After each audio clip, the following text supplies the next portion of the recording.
ሰላም ጤና ይስጥልን። ከቻናል ዋን የሰዓቱ ዜናዎቻችንን ወደ እናንተ እናደርሳለን። ከዜናዎቹ ጋር ወንሸት ዘውዴ ነኝ።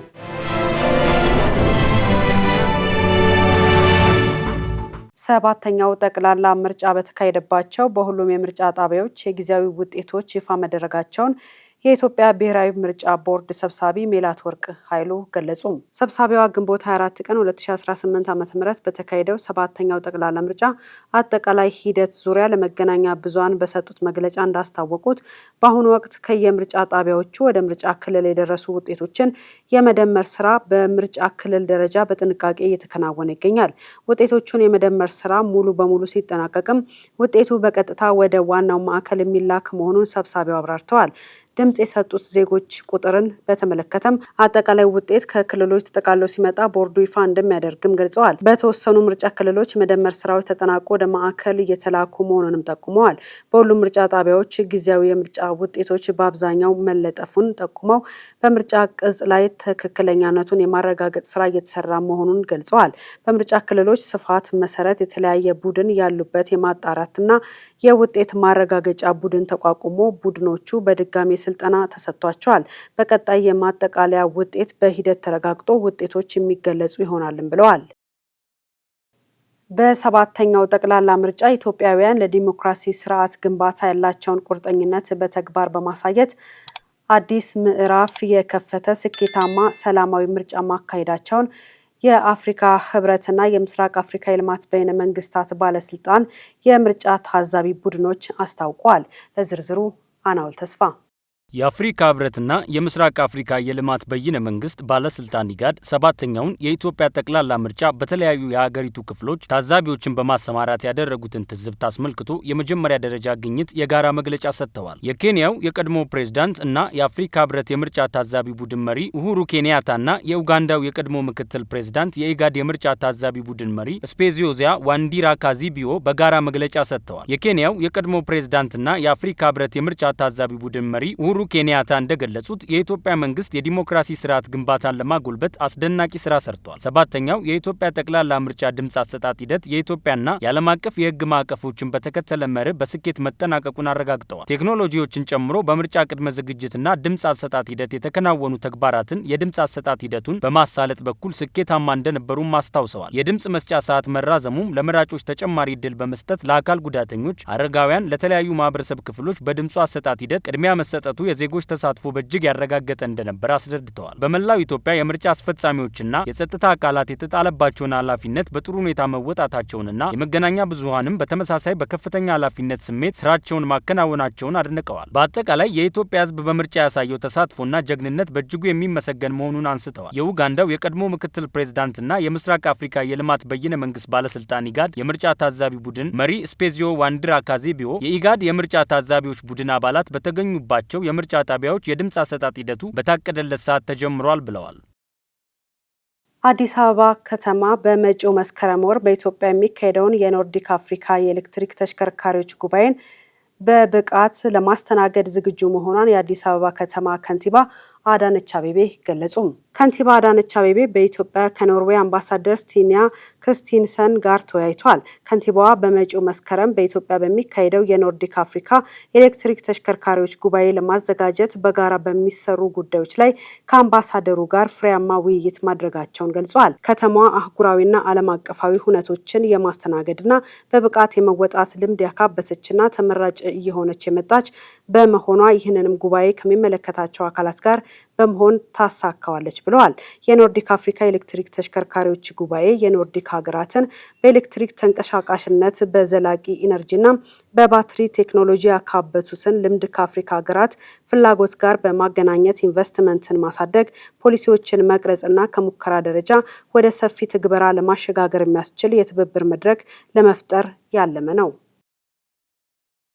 የሴቶችና ማህበራዊ ጉዳይ ሚኒስቴርና የህፃናት ኢንቨስትመንት ፈንድ ፋውንዴሽን በኢትዮጵያ ያለውን የሴት ልጅ ግርዛትንና ያለዕድሜ ጋብቻን ለማስቆም የሚያስችል የ5 ሚሊዮን የአሜሪካ ዶላር ፕሮጀክት የመግባቢያ ስምምነት ተፈራረመ።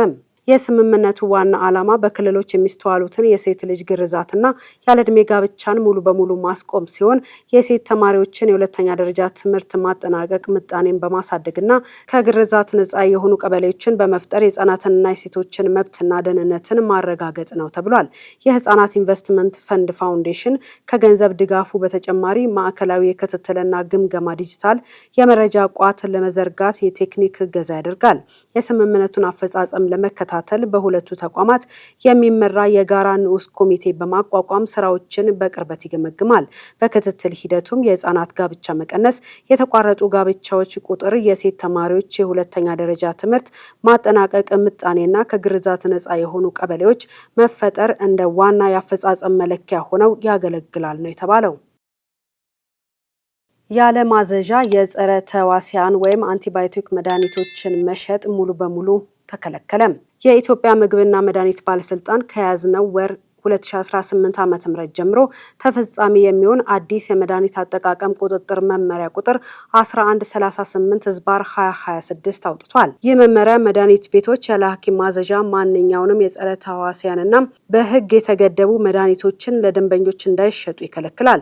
በተጨማሪም ሆስፒታሎች የክትትል ኮሚቴ እንዲያቋቁሙ የሚያስገድድ ሲሆን ሐኪሞች በአንድ ወረቀት ላይ ከ3 መድኃኒት በላይ እንዳያዙና የጸረ ተዋሲያን ማዘዣዎችንም ከ7 ቀናት በላይ እንዳያገለግሉ ገደብ ጥሏል። ይህ አሰራር ዜጎች ያለ ሐኪም ትዕዛዝ መድኃኒት በመውሰድ ለከፍተኛ የመድኃኒት መላመድ አደጋ እንዳይጋለጡና ትክክለኛውን ሕክምና በትክክለኛው መጠን እንዲያገኙ ለማስቻል የተዘረጋ ነው። የመድኃኒት ቤቶች ባለሙያዎች መድኃኒት ከመስጠታቸው በፊት ጥራቱንና የአገልግሎት ማጠናቀቂያ ቀኑን የመፈተሽ እንዲሁም ለታካሚው በቂ ምክር አገልግሎት የመስጠት ግዴታ አለባቸው። የባለስልጣኑ ዋና ዳይሬክተር ሄራን ገርባ ይህንን አዲስ ሕግ በሚጥሱ ባለሙያዎችና ተቋማት ላይ እስከ ስራ ፈቃድ መሰረዝ የሚደርስ ጥብቅ ቅጣት እንደሚጣል አስጠንቅቀዋል።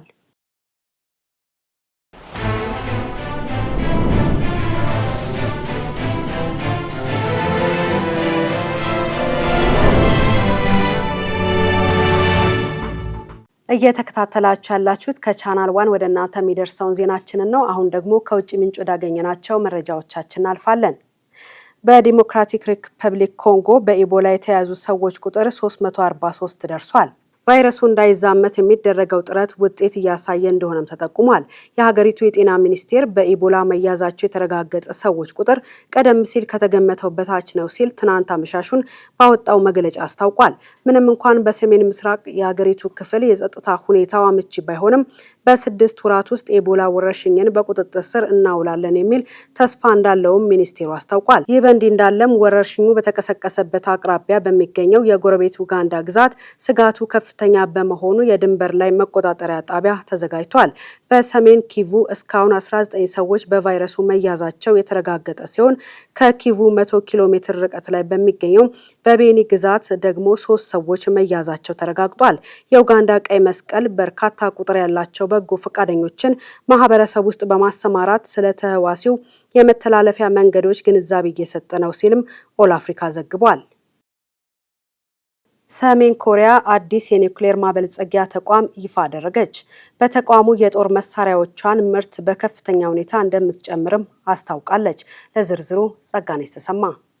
የሀገሪቱ መሪ ኪም ጆንግ ኡን በወቅቱ እንደተናገሩት ሀገራቸው ያላትን የኒውክሌር ጦር መሳሪያ አቅም በፍጥነት ለማሳደግ ቃል ገብተዋል። ይህ አዲስ ተቋም የላቀ ቴክኖሎጂን የሚጠቀም ቢሆንም ተቋሙ የሚገኝበት ቦታም ሆነ ስራ የጀመረበት ጊዜ ግን በግልጽ አልተነገረም። ይሁን እንጂ በመንግስት መገናኛ ብዙሃን የተለቀቁት ፎቶግራፎች ተቋሙ የዩራኒየም ማበልጸጊያ እንደሆነ ፍንጭ ሰጥቷል። ኪም ጆንግ ኡን ረቡዕ ዕለት ተቋሙን በጎበኙበት ወቅት ከዩናይትድ ስቴትስና ከደቡብ ኮሪያ የሚሰነዘርባቸውን አደገኛ ወታደራዊ ዛቻ ለመመከት የኒውክሌር አቅማቸውን ማሳደግ የግድ እንደሆነ ተናግረዋል። አክለውም የሰሜን ኮሪያ የኒውክሌር ቁሳቁስ የማምረት አቅም ካለፉት 5 ዓመታት ጋር ሲነጻጸር አሁን ላይ በ2 እጥፍ ማደጉን ገልጸዋል። ይህ አዲስ ተቋም ይፋ የተደረገው ሰሜን ኮሪያ በፈረንጆቹ መስከረም 2024 ሌላ ሚስጥራዊ የዩራኒየም ማበልጸጊያ ፋብሪካን ይፋ ካደረገች ከ2 ዓመት ባነሰ ጊዜ ውስጥ ነው። የዓለም አቀፉ የአቶሚክ ኢነርጂ ኤጀንሲ ዋና ዳይሬክተር ራፋኤል ግሮሲ በበኩላቸው በሰሜን ኮሪያ የኒውክሌር ተቋማት ውስጥ ያለው እንቅስቃሴ በከፍተኛ ፍጥነት እየጨመረ መሆኑን በቅርቡ ለጋዜጠኞች በሰጡት መግለጫ አረጋግጠዋል። የአሜሪካ የውጭ ጉዳይ ሚኒስቴር እስራኤልና ሊባኖስ በተኩስ አቁሙ ተግባራዊነት ላይ መስማማታቸውን አስታወቀም። ሚኒስቴር መስሪያ ቤቱ ባወጣው መግለጫ ስምምነቱ በኢራን ከሚደገፈው ታጣቂ ቡድን ሂዝቦላ የሚሰነዘረውን ጥቃት እና ሌሎች ቅድመ ሁኔታዎችን ሙሉ በሙሉ ማቆም ላይ የተመሰረተ ነው ተብሏል። ለዝርዝሩ ሄሮዳይ ንጉሴ። ትላንት እስራኤል በደቡባዊ ሊባኖስ በፈጸመችው ጥቃት ቢያንስ 9 ሰዎች የተገደሉ ሲሆን ሂዝቦላህም ወደ ሰሜናዊ እስራኤል ሮኬቶችን ተኩሷል። የአሜሪካ ውጭ ጉዳይ ሚኒስትር በመግለጫው ሁሉም ሀገራት በእስራኤልና በሊባኖስ መካከል ያለው የወደፊት ግንኙነት በሁለት ሉዓላዊ መንግስታት መካከል መወሰን እንዳለበት ተስማምተዋል። በመንግስታዊ ወይንም መንግስታዊ ባልሆኑ ማንኛውም አካላት ሊባኖስን እንደ ማስያዣ ለመጠቀም የሚደረግን ጥረት ውድቅ አድርገዋል ብለዋል። ስምምነቱ እስራኤል በምትቆጣጠረው ደቡባዊ ሊባኖስ ከሊታኒ ወንዝ እስከ ድንበሩ ለው አካባቢ ሁሉም የሂዝቦላህ ተዋጊዎች እንዲወጡ ቅድመ ሁኔታን ያስቀምጣል። አሜሪካ የሊባኖስ መከላከያ የሚቆጣጠረውና ማንኛውም ከመንግስት ውጪ የሆነን ታጣቂ የሚያስወግድበትን የሙከራ ዞኖች እንዲመሰረት ድጋፍ እንደምታደርግም መግለጫው ጠቅሷል። ይህ ስምምነት የተደረሰው ሰኞ ዕለት ሂዝቦላህ እስራኤልን የማያጠቃ ከሆነ በምላሹ ቴልአቪቭ ቤይሩትን እንደማታጠቃ ዋስትና መስጠቷንና ከፊል ተኩስ አቁም መታወጁን ሊባኖስ ካሳወቀች በኋላ ነው። ሁለቱ ሀገራት ዳግም ሰኔ 15 2018 ዓ.ም ተገናኝተው አጠቃላይ ስምምነት ላይ ለመድረስ የሚያስችላቸው ጉዳዮች ላይ ለመወያየት ቀጠሮ ይዘዋል። ሂዝቦላ ስለ ስምምነቱ እስካሁን ድረስ በይፋ ያለው ነገር የለም። የእስራኤሉ ጠቅላይ ሚኒስትር ቤንያሚን ኔታንያሁ በእሳት እየተጫወተች ነው ያሏት ኢራን ያላትን የዩራኒየም ክምችት ለማስወገድ እንዳልተስማማች፣ ነገር ግን የሚደርስባት ጫና እየበረታ መሆኑን ተናገሩ። ለዝርዝሩ ኤፍራታ ጥላውን። ከአሜሪካው ፕሬዝዳንት ጋር መወዛገባቸው የተነገረው ጠቅላይ ሚኒስትሩ ከትራምፕ ጋር በኢራን ጉዳይ ተመሳሳይ አቋም እንዳላቸው ተናግረዋል። ጠቅላይ ሚኒስትሩ ለሲኤንቢሲ በሰጡት ቃለ ምልልስ ኢራን ከአሜሪካ ጋር የምታደርገው ድርድር ካለ ስኬት ቢቋጭ ብዙም እንደማያሳስባቸውና የኢራን ጉዳይ አላበቃ ቢሆንም ግን በከፍተኛ ሁኔታ መዳከሟን ገልጸዋል። ከኢራን ጋር ዳግም ወደ ሙሉ ጦርነት የመግባቱ ጉዳይ በፕሬዝዳንት ትራምፕ የሚወሰን መሆኑንና የአሜሪካና የእስራኤል ኃይሎች ዝግጁ ናቸው ብለዋል። ኢራንም ይህንን ማወቅ አለባት፣ እነሱም ያውቃሉ ብዬ አስባለሁ። ነገር ግን በግልጽ እንደሚታየው በእሳት እየተጫወቱ ነው ብለዋል። ጠቅላይ ሚኒስትር ኔታንያሁና ፕሬዝዳንት ትራምፕ እስራኤል በሊባኖስ ውስጥ እያካሄደችው ካለው ጦርነት ጋር በተያያዘ ባለፉት ቀናት ሲዘገብ እንደነበረው በሁለቱ መሪዎች መካከል ጠንከር ያለ ንግግር መደረጉ ተገልጿል። ፕሬዝዳንት ትራምፕ ፖድ ዋን ፎርስ ከተባለ ፖድካስት ጋር ባደረጉት ቃለ ምልልስ ከኔታንያሁ ጋር የጋለ ምልልስ ማድረጋቸውን አረጋግጠዋል። አዎ ጠንካራ ውይይት አድርገናል። በጣም ተናድጄ ነበር። ሊባኖስ ውስጥ ኔታንያሁ እያካሄደው ባለው ያልተቋረጠ ጦርነት ተረብሼ ነበር በማለት ውይይታቸው ጠንከር ያለበትን ምክንያት አስረድተዋል። የኔታንያሁ ጽህፈት ቤት ከፕሬዝዳንት ትራምፕ ጋር ስለተደረገው የስልክ ምልልስ በይፋ ከመናገር ቢቆጠብም ጠቅላይ ሚኒስትሩ ግን እንደ ጥሩ ቤተሰብ አንዳንድ ጊዜ ስልታዊ ልዩነቶች አሉን በማለት ጉዳዩን በማጣጣል የጋራ ዘላቂ ዓላማ እንዳላቸው አመላክተዋል። ኔታንያሁ ጨምረውም ከኢራን ጋር በተያያዙ ጉዳዮች ላይ ከፕሬዝዳንት ትራምፕ ጋር ዘወትር ስምምነት እንዳላቸው ተናግረዋል። ጉግል በሰው ሰራሽ አስተውሎት ለሚፈጸሙ የማጭበርበሪያ ጥሪዎች አዲስ የመከላከያ ቴክኖሎጂ ይፋ አደረገም። ጉግል የሰው ሰራሽ አስተውሎትን በመጠቀም የሰዎችን ድምጽ በመኮረጅና ስልክ ቁጥርን በመቀየር የሚፈጸሙ የማጭበርበር ጥሪዎችን ለመከላከል የሚያስችል አዲስ የደህንነት አማራጭ ነው ያስተዋወቀው። ለዝርዝሩ አናውል ተስፋ። ፌክ ኮል ዲቴክሽን የሐሰተኛ ጥሪ ማወቂያ የተሰኘው ይህ ቴክኖሎጂ ጥሪዎች እውነተኛ መሆናቸውን በቅጽበት የሚያረጋግጥ ስርዓት አለው። ፎን ባይ ጉግል መተግበሪያ በሚጠቀሙ ተጠቃሚዎች መካከል በሚደረጉ ጥሪዎች ላይ ስልኮች በራስ ሰር የተመሰረተ የማረጋገጫ ምልክት እንደሚለዋወጡ ተገልጿል። ጥሪው አጠራጣሪ ሆኖ ከተገኘና የደዋዩ ስልክ አልደወልኩም የሚል ምላሽ ከሰጠ የተቀባዩን ስልክ ወዲያውኑ ወይም ጥሪውን ወዲያውኑ ይዝጉ የሚል የማስጠንቀቂያ መልእክት በስክሪኑ ላይ እንደሚያሳይም ታውቋል። ኢንተርፖል በቅርቡ ባወጣው መረጃ መሰረት የማንነት መታወቂያ በመቀየር የሚፈጸሙ የማጭበርበር ወንጀሎች በዓለም አቀፍ ደረጃ በአመት ከ440 ቢሊዮን ዶላር በላይ ኪሳራ እያስከተሉ ይገኛሉ። ጉግል አሁን ባለው የቴክኖሎጂ አቅም የድሮ ስልክ መታወቂያ ኮለር አይዲ ብቻውን በቂ መከላከያ ለመሆኑን በመጥቀስ አዲሱ ቴክኖሎጂ ተጠቃሚዎችን ከዚህ አደገኛ ወንጀል እንደሚጠብቅ አስታውቋል። ይህም የደህንነት ባህሪ በወሩ መጨረሻ በአንድሮይድ 12 እና ከዚያ በላይ ባሉ ስልኮች ላይ በስራ ላይ እንደሚውልም ጉግል አሳውቋል። በእንግሊዝ ባለፈው ግንቦት ወር በተመዘገበው ከፍተኛ ሙቀት ሳቢያ በትምህርት ቤቶች ውስጥ የሙቀት መጠን ገደብ ሊጣል እንደሚችል ተገለጸ። ባለፈው የጸደይ ወቅት በእንግሊዝና በዌልስ ከፍተኛ የሙቀት መጠን ተመዝግቧል። ሰሞኑን በለንደን ኪው ጋርደንስ የሙቀት መጠኑ 35 ዲግሪ ሴልሺየስ የደረሰ ሲሆን ይህም በግንቦት ወር የተመዘገበ አዲስ የሙቀት መጠን ክብረ ወሰን ሆኗል። ይህን ተከትሎ የሀገሪቱ የትምህርት ሚኒስትር ፕሪጅስት ፊሊፕሰን በትምህርት ቤቶች ህንፃዎች ውስጥ ከፍተኛ የሙቀት መጠን ገደብ ለመጣል የታሰበውን እቅድ ሙሉ በሙሉ ውድቅ አላደረጉትም። በሌላ በኩል ባለሙያዎች በዚህ በጋ ወቅት ኤልኒኖ የአየር ንብረት ክስተት የመከሰት እድሉም 80 በመቶ እንደሚሆን እያስጠነቀቁ ይገኛሉ። በጃፓን ከፍተኛ የፕላስቲክ እቃዎችና የንጽህና መጠበቂያ ጓንት እጥረት እያጋጠመ ነው ተባለም። ለዓለም አቀፍ የፕላስቲክ ምርቶች ቁልፍ ጥሬ ዕቃ የሆነው የናፍጣ አቅርቦት መቋረጥ የጃፓንን የምግብና የችርቻሮ ንግድ ዘርፍ ክፉኛ እየፈተነ ይገኛል። ዝርዝሩ የሄሮዳይት ንጉሴ ነው።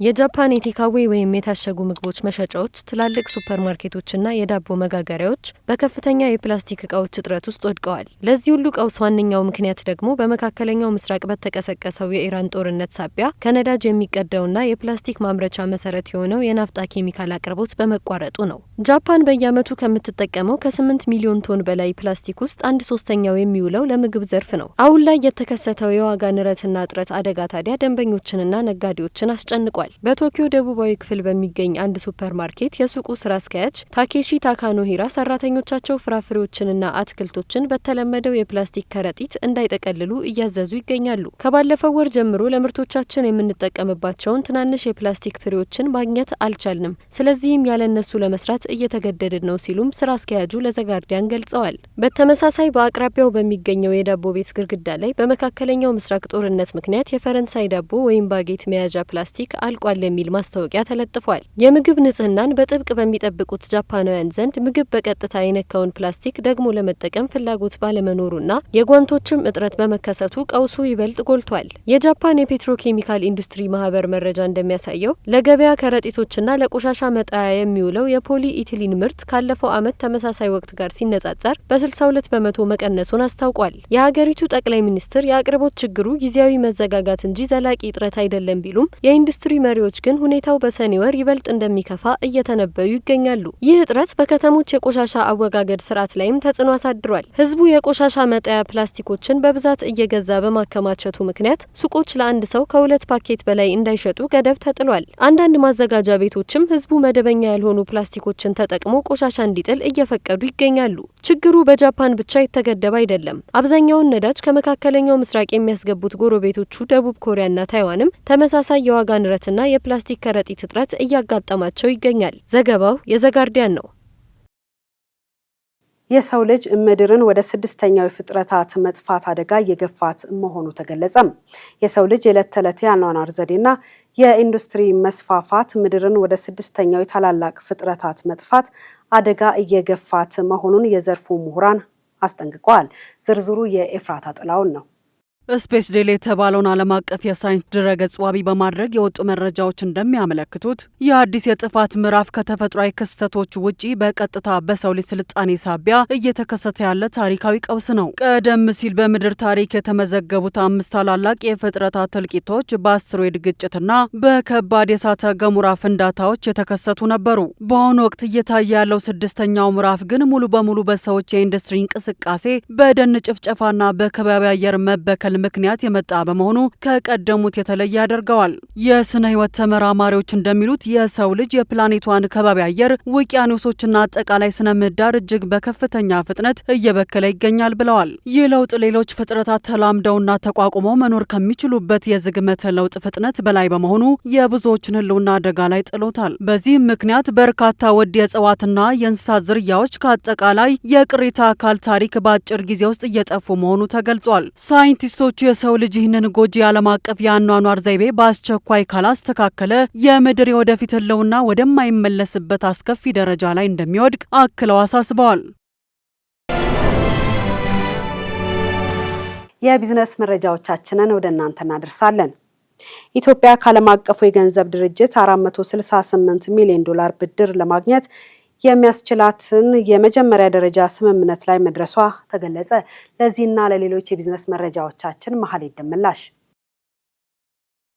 ዓለም አቀፉ የገንዘብ ድርጅት ኢትዮጵያ በአሁኑ ወቅት እያጋጠማት ያለውን ተለዋዋጭና አሳሳቢ የዓለም አቀፍ ኢኮኖሚ ሁኔታ ለመቋቋምና የዋጋ ግሽበትን ለመቆጣጠር ስትል የጀመረችውን ጥብቅ የገንዘብ ፖሊሲ አጠናክራ እንድትቀጥል አሳስቧል። ይህ ማሳሰቢያ የወጣው በኢትዮጵያ መንግስትና በአይኤምኤፍ የባለሙያዎች ቡድን መካከል በተደረገው የ4 ዓመቱ የተራዘመ የብድር አቅርቦት ፕሮግራም 5ኛ ግምገማ ስምምነት ላይ መድረሱን ተከትሎ ነው። ይህ በቅርቡ በድርጅቱ ስራ አስፈጻሚ ቦርድ ይጸድቃል ተብሎ የሚጠበቀው ስምምነት ኢትዮጵያ የ468 ቢሊዮን ዶላር ገደማ ተጨማሪ ፋይናንስ እንድታገኝ የሚያስችላት ሲሆን ይህም የሀገሪቱን አጠቃላይ የብድር አቅርቦት ወደ 2.65 ቢሊዮን ዶላር ከፍ ያደርገዋል ተብሏል።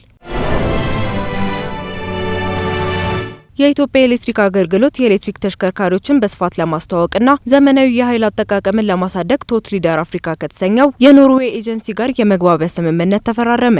ይህ ስምምነት በዋነኝነት በአገሪቱ አስተማማኝና ዘመናዊ የኤሌክትሪክ ተሽከርካሪዎች ባትሪ መሙያ ጣቢያዎችን ለመገንባት የኃይል አጠቃቀም ቅልጥፍናን ለማሳደግና የቴክኖሎጂ ሽግግርን ለመፍጠር ያለመ ነው። ተቋማቱ በጋራ በመስራት የኤሌክትሪክ ኃይል መሰረተ ልማትን በማዘመን የነዳጅ ጥገኝነትን ለመቀነስና ለአካባቢ ጥበቃ ተስማሚ የሆነ የትራንስፖርት ስርዓትን ለመዘርጋት በትኩረት ይሰራሉ ተብሏል። ስምምነቱ የልምድና የቴክኖሎጂ ሽግግር በኤሌክትሪክ ተሽከርካሪዎች ቴክኖሎጂ አጠቃቀም ረጅም ዓመታት የበለጸገ ልምድ ያላትን የኖርዌይን ተሞክሮ ወደ ኢትዮጵያ በማምጣት ለአምራችና ለአገልግሎት ሰጪ ተቋማት አቅም ግንባታ ከፍተኛ አስተዋጽኦ ያበረክታል የተባለ ሲሆን በመስከረም ወር 2019 ዓ.ም በአዲስ አበባ ለሚካሄደው የኖርዲክ አፍሪካ የኤሌክትሪክ ተሽከርካሪዎች ጉባኤ የኢትዮጵያ ኤሌክትሪክ አገልግሎት ግንባር ቀደም አስተባባሪና ስትራቴጂካዊ አጋር ሆኖ ይሰራል ተብሏል። ሆርሙዝ ቢከፈት እንኳን የነዳጅ ምርትን ወደ ነበረበት ለመመለስ እስከ 12 ሳምንታት ሊወስድ እንደሚችል ኩዌት አስጠነቀቀች። በኢራንና በአሜሪካ መካከል ባለው ግጭት ሳቢያ የተዘጋው የሆርሙዝ የባህር ሰርጥ በቅርብ ቀናት ውስጥ ቢከፈት እንኳን የነዳጅ ምርትን ሙሉ በሙሉ ወደ ነበረበት ለመመለስ ከ10 እስከ 12 ሳምንታት ሊወስድ እንደሚችል የኩዌት ብሔራዊ ነዳጅ ኩባንያ ዓለም አቀፍ ማርኬቲንግ ማኔጀር ዳይሬክተር ሼህ ኻሊድ አህመድ አልሳባህ ገልጸዋል። የሆርሙዝ ሰርጥ ከተከፈተ በኋላ ኩዌት መደበኛ የነዳጅ ምርቷን 70 በመቶ ያህሉን መልሳ ለማግኘት ከ6 እስከ 8 ሳምንታት ይፈጅባታል። ቀሪው 30 በመቶ ምርት ለማስተካከል ደግሞ ተጨማሪ 1 ወር ገደማ ያስፈልጋታል። የነዳጅ ማጣራት ስራዎች በአንጻራዊ ሁኔታ በፍጥነት ወደ መደበኛ አሰራራቸው ሊመለሱ ቢችሉም የነዳጅ ጉድጓዶችን፣ የማከማቻ ተቋማትንና የወጪ ንግድ ተርሚናሎችን ከረጅም ጊዜ መስተጓጎል በኋላ መልሶ ማረጋጋት ግን ጊዜ የሚጠይቅ በመሆኑ ዲፕሎማሲያዊ ስምምነት መደረጉ ብቻ የወሽመጡን የነዳጅ አቅርቦት ወዲያውኑ ሙሉ በሙሉ ወደ ነበረበት ሊመልሰው አይችልም ብለዋል። ኬንያ በበጀት እጥረት ምክንያት የ92 ሚሊዮን ዶላር የአፍሪካ ልማት ባንክ ድርሻዋን አጣች። ይህ አጋጣሚ ሀገሪቱ ከባንኩ የምትወስደውን የብድር መጠን በከፍተኛ ሁኔታ በጨመረበት ወቅት መከሰቱ በባንኩ ውስጥ ያላትን ተሰሚነትና የድምጽ ክብደት ያዳክመዋል ተብሏል። የባንኩ ይፋዊ መግለጫ እንደሚያሳየው የኬንያ የገንዘብ ሚኒስቴር 10 ሚሊዮን ዶላር ገደማ የሚሆነውን ዓመታዊ ክፍያ ባለመክፈሉ ምክንያት በ2024 ማጠናቀቂያ ላይ 1.6 በመቶ የነበረው የባለቤትነት ድርሻዋ በ2025 ማጠናቀቂያ ላይ ወደ 1.03 በመቶ ዝቅ ብሏል። በዚህም ሳቢያ ኬንያ 6715 አክሲዮኖችን ያጣች ሲሆን እነዚህን አክሲዮኖች አሁን ሌሎች አባል ሀገራት ሊገዟቸው ይችላሉም ተብሏል። እንደ አውሮፓውያን አቆጣጠር በ2025 ኬንያ ናይጄሪያን ጭምር በመብለጥ በባንኩ ከፍተኛ የብድር ስርጭት የተደረገላቸው ሀገራት ተርታ ውስጥ በ3ኛ ደረጃ ላይ ተቀምጣለች። በሌላ አነጋገር ሀገሪቱ ከባንኩ የምትበደረው ገንዘብ እየጨመረ ባለበት ወቅት በባንኩ ላይ ያላት የባለቤትነት ይዞታ ግን እየቀነሰ መጥቷል። የሀገር ውስጥና የባህር ማዶ ዜናዎቻችን ቢዝነስን ጨምሮ ወደ እናንተ ሲደርሱ ቆይታ አድርገናል። ስለተከታተላችሁ እናመሰግናለን። ዜናውን እየመራው አብሬያችሁ ቆይታ ያደረግኩት ወይንሸት ዘውዴ ነኝ። ጤና ይስጥልኝ።